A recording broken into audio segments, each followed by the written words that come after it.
Hi friends. तो आज की वीडियो जो है वो बहुत स्पेशल है क्योंकि आज की वीडियो में हम ये जानेंगे कि how to choose the right stocks for investment.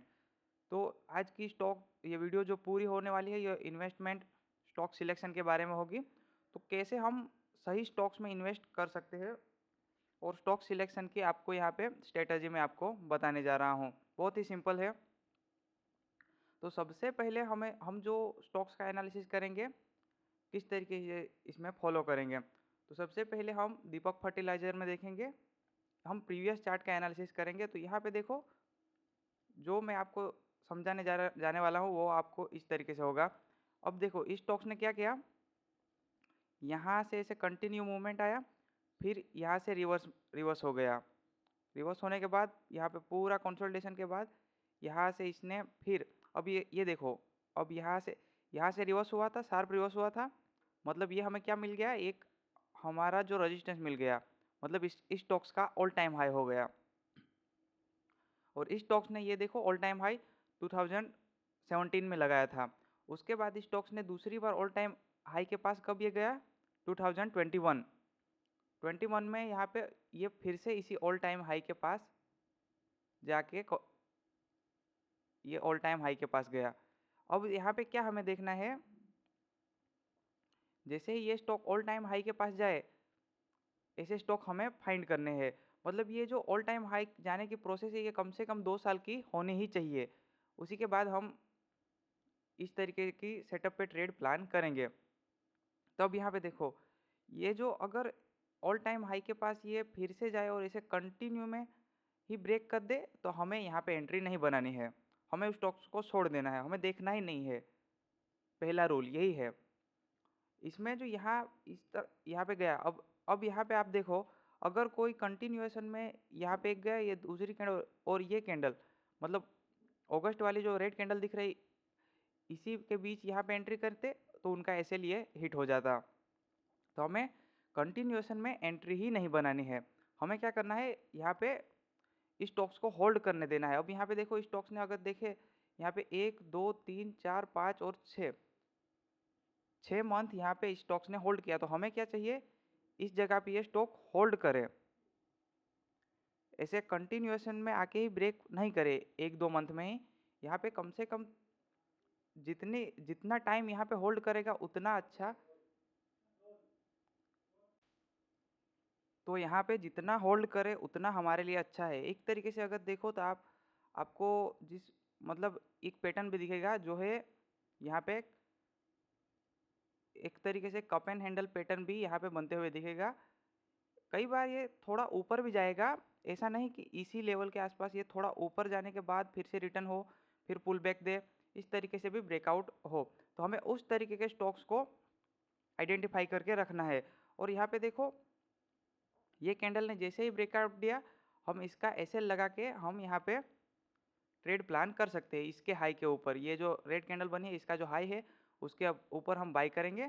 और जो हम टारगेट जैसे रखते हैं, जैसे कि मेरे अगर आपने वीडियो देखे होंगे तो उसमें ये पूरी रेंज है, उसी रेंज का हम टारगेट लगा के यहाँ पे ट्रेड करते हैं। तो यहाँ पे इस तरीके से अगर ब्रेकआउट पे यहाँ पे पकड़े, ये हमें टारगेट स्टॉक्स में मिल जाता। अब यहाँ पे दूसरे स्टॉक्स में एनालिसिस करते हैं। दूसरा जो है मारुति है। यहाँ पे मारुति के स्टॉक्स में आप देखोगे यही सेम मेथड, सेम सेटअप, कोई भी यहाँ पे चेंजेस नहीं है। यहाँ पे देखो, ऐसे मार्केट ऊपर आया, ये हाई लगाया, उसके उसके बाद ये पूरा शार्प रिवर्स हो गया और इस हाई के पास ये अब ये हाई देखो 2070 का। उसके बाद ये फिर से इस हाई के पास कब गया, यहाँ से थोड़ा ऊपर जाने के बाद ये इस हाई के पास कब पहुँचा, यहाँ पे 2022। मतलब यहाँ पे कम से कम 5 साल के बाद यहाँ पे फिर से इस रेजिस्टेंस के पास, इसके ऑल टाइम हाई के पास गया। फिर इसने देखो यहाँ पे कंटिन्यूएशन ब्रेकआउट नहीं दिया।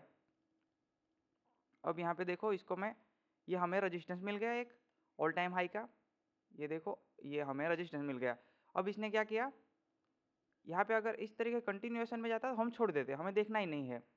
लेकिन क्या किया, यहाँ पे गया, यहाँ पे थोड़ा इसने होल्ड किया। मतलब आप देखो 1 2 3 4 5 6 7 8 8 मंथ इसने होल्ड किया, फिर ये ब्रेकआउट देने जा रहा है। तो ऐसे स्टॉक्स में हम यहाँ पे एंट्री अपनी बना सकते हैं। मतलब इस ये छोटी वाली कैंडल है, इसने ब्रेकआउट दिया तो हम जो है एक तो अगर सेफ चलना चाहे तो स्विंग लो का भी ऐसे लगा सकते हैं, अगर ब्रेकआउट कैंडल बहुत छोटी बनी है तो। और और जो इसका टारगेट होगा वो भी फिर से जो हम सेम मेथड से टारगेट कैलकुलेशन करेंगे, इस तरीके से हम यहाँ पे मेजर करेंगे। तो इस तरीके से ये टारगेट के लिए हम प्लान कर सकते हैं और यहाँ पे इन्वेस्ट कर सकते हैं। अब जो दूसरा एग्जाम्पल है वो है अशोक लेलैंड। तो इसमें भी आप देखोगे, यहाँ पे देखो इसमें भी सेम। अब ये हमें यहाँ से इसने अपसाइड मूवमेंट दिया, फिर शार्प रिवर्सल हुआ, फिर ये ऑल टाइम हाई के पास। अब देखो ये 2018 का ये हाई लगाया, ये जो हाई है।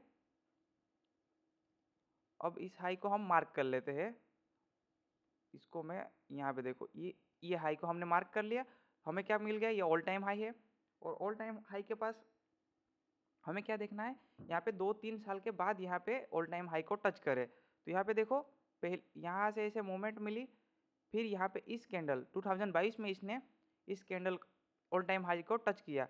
पर हम क्या फॉलो करते हैं, अगर ऐसे कंटिन्यूएशन में आके इसको ब्रेक करे ऑल टाइम हाई को, तो हम स्टॉक्स में एंट्री नहीं बनाएंगे, मतलब इन्वेस्ट नहीं करेंगे। हम क्या करेंगे, हम इसको वेट करेंगे इस ऑल टाइम हाई के पास। हमें यहाँ पे 5-6 मंथ या तो कम से कम 3 से 4 मंथ भी यहाँ पे होल्ड करना ही चाहिए और उसके बाद ब्रेकआउट देना चाहिए। ये देखो आप यहाँ पे 1 2 3 4 5 6 7 8 कैंडल इसने होल्ड की, फिर ये कैंडल और इस कैंडल ने यहाँ पे ब्रेकआउट दिया। तो हम इस कैंडल का मतलब ये स्विंग का भी ऐसे लगा के इन्वेस्टिंग प्लान कर सकते हैं। अब देखो ये कैंडल, इस कैंडल के साथ हम एंट्री हमारी बन जाती, तो ऐसे ये भी ब्रेकआउट कैंडल का लो भी लगा सकते हैं। यहाँ पे कैंडल थोड़ी बड़ी बनी है। इस तरीके से स्टॉक्स में भी अच्छा हमें मोमेंट मिलता है। जो टारगेट हम प्लान करेंगे वो है, यहाँ पे देखो पूरी रेंज का कैलकुलेशन, और उसके बाद यहाँ इतना ऊपर हमें स्टॉक में टारगेट मिल सकता है आने वाले टाइम में। तो ये जो हो गया ये तीसरा। अब SDBL ये स्टॉक्स का आप नाम देख लेना। अब यहाँ पे देखो, अब इस स्टॉक्स ने क्या किया, ये जो इसका ऑल टाइम हाई था 2014 के बाद इसने ऑल टाइम हाई 2018, मतलब 4 साल के बाद स्टॉक्स ने ये ऑल टाइम हाई इसका ब्रेक किया। लेकिन अगर आप यहाँ पे ऐसे कंटिन्यूएशन में ट्रेड करते तो यहाँ पे आप ट्रैप होते, मतलब आपका SL ही हो जाता कंटिन्यूएशन में इसका ब्रेकआउट के साथ ट्रेड करते। और यहाँ पे देखो जितना इसने, अब यहाँ पे देखो 1 2 और 3 कैंडल, और चौथे मंथ में इसने ब्रेकआउट दे दिया। तो यहाँ पे जितना कम कंसोलिडेशन होगा उतना ही हमें SL होने के चांसेस ज़्यादा होते हैं इस सेटअप में। यहाँ पे भी फेल हो गया। और यहाँ पे देखो, अब देखो फिर से यहाँ से नीचे आया, फिर यहाँ पे गया, यहाँ पे होल्ड किया, और फिर देखो यहाँ पे देखो 1 2 3 4 और ये पाँचवें मतलब फिफ्थ, ये जो है यहाँ पे ब्रेकआउट ये कैंडल दे रही है। 5 मंथ होल्ड करने के बाद यहाँ पे ब्रेकआउट हो रहा है, मतलब ये भी हम गिन लेते हैं क्योंकि इसका हाई अब ये हो गया था। तो हम इस कैंडल में मतलब 5 मंथ जो ये हमारा मिल गया, ये पूरी कंसल्टेशन है, उसके बाद यहाँ पे ब्रेकआउट मिल रहा है। और यहाँ पे देखो यहाँ पे कम है, 1 2 3 और 3 चौथे मंथ में यहाँ पे ब्रेकआउट दे दिया। यहाँ पे उतना अच्छा कंसल्टेशन ही नहीं हुआ। यहाँ पे देखो तो थोड़ा अच्छा कंसल्टेशन हुआ, उसके बाद ब्रेकआउट हुआ। क्योंकि यहाँ पे देखो तो अगर 1 बार 2 बार और 3 बार, तीसरी बार में अगर कम कंसल्टेशन हो तब भी हम बाई कर सकते हैं, लेकिन पहली बार में हमें थोड़ा ज़्यादा कंसल्टेशन चाहिए। तो ये स्टॉक देख लिया। अब MFSL, इस स्टॉक्स में आप देखोगे, इस स्टॉक्स में ये जो मैंने लगा के रखा है, ये क्यों लगा के रखा है, स्टॉक्स में अगर अभी ब्रेकआउट नहीं हुआ है लेकिन हम किस तरीके से ट्रेड प्लान करते हैं वो आपको समझाता हूँ। अब यहाँ पे देखो इस स्टॉक्स ने क्या किया था, यहाँ से इसे कंटिन्यूस बाइंग आई।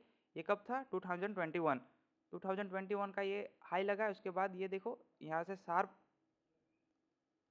अब यहाँ पे देखो ये जो देखो शार्प रिवर्स हुआ, या ये देख लिया। अब यहाँ से 21 के बाद ये अब कब 24 में अब यहाँ पे इसने ऑल टाइम हाई को टच किया। तो ऐसे स्टॉक जो होते हैं उसे हम सिलेक्ट कर लेते हैं, अपनी वॉच लिस्ट में ऐड करके रख सकते हो। अब देखो यहाँ पे, अब इस स्टॉक्स में यहाँ पे देखो अब देखो ये 3 साल के बाद यहाँ पे ब्रेकआउट हो रहा है, इसका ऑल टाइम हाई ब्रेक कर रहा है, लेकिन यहाँ पे कंटिन्यूस में ये देखो यहाँ पे कंटिन्यूएशन में ही ये ब्रेकआउट कर रहा है। यहाँ पे हमें क्या चाहिए, हमें ये 5 से 7 मंथ यहाँ पे होल्ड करे फिर ब्रेकआउट करे, तो हम इस जो कैंडल होती है उसका ऐसे लगा के हम प्लान कर सकते हैं। लेकिन अब स्टॉक्स में ब्रेक ये कंटिन्यूएशन में जा रहा है तो हमें छोड़ देना, हमें देखना ही नहीं है।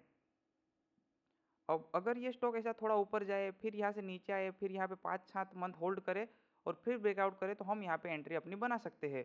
और जो एसएल हमारा मतलब टारगेट हम रख सकते हैं वो है, वो जो हम ये यहाँ तक इस तरीके से हम स्टॉक्स का टारगेट हम प्लान कर सकते हैं। तो ये जो स्टॉक अभी ब्रेकआउट नहीं हुआ है वो है। और दूसरा दूसरा जो है इम्पोर्टेंट है एपटेक। तो इसमें आपको ये देखना है कि आपको रिस्क रिवॉर्ड क्यों यहाँ पे आपको समझना है। अब देखो यहाँ पे कितना अच्छा ब्रेकआउट हुआ। अब ये मंथली चार्ट है, यहाँ पे देखो ये जो ब्रेकआउट है यहाँ पे कंटिन्यूस में यहाँ पे गया, ये देखो यहाँ पे हाई लगाया, फिर इसने यहाँ पे मतलब ये हाई कितना था 2007 से ये देखो यहाँ पे 2022 पे हाई लगाया, फिर यहाँ पे ब्रेक नहीं किया और यहाँ पे थोड़ा होल्ड किया। अब ये देखो ये पूरा होल्ड किया, उसके बाद ये स्ट्रॉन्ग ब्रेकआउट दिया, लेकिन फिर भी ये स्टॉक्स यहाँ पे ब्रेकआउट इसका फेल हुआ। तो हमें क्या करना चाहिए, कितना भी अच्छा सेटअप बने हमारा रिस्क रिवॉर्ड मतलब मनी मैनेजमेंट करना ही चाहिए। तो यही आपको स्टॉक्स के एग्जांपल से बताना चाहता हूँ। इस तरीके से आप अपने इन्वेस्टमेंट में अच्छे स्टॉक सिलेक्ट कर सकते हैं। इसमें भी कितने भी अच्छा सेटअप बने फिर भी एसएल हो गए ही स्टॉक्स में। आपने देख लिया कि यहाँ पे कितना अच्छा ब्रेकआउट हुआ था, स्ट्रॉन्ग यहाँ पे देखो कुछ कमी नहीं है, स्ट्रॉन्ग स्ट्रॉन्ग कैंडल बनी, इतने सालों का मल्टी ईयर्स कंसोलिडेशन का ब्रेकआउट हुआ, फिर भी यहाँ पे एसएल हिट हुआ। तो यहाँ पे मनी मैनेजमेंट के साथ ही ट्रेड प्लान करने चाहिए। तो ये जो मैंने आपको समझाया, इस तरीके से आप इन्वेस्टमेंट के लिए मंथली चार्ट लगा के यहाँ पे इन्वेस्टमेंट स्टॉक सिलेक्ट कर सकते हो और एंट्री बना सकते हो।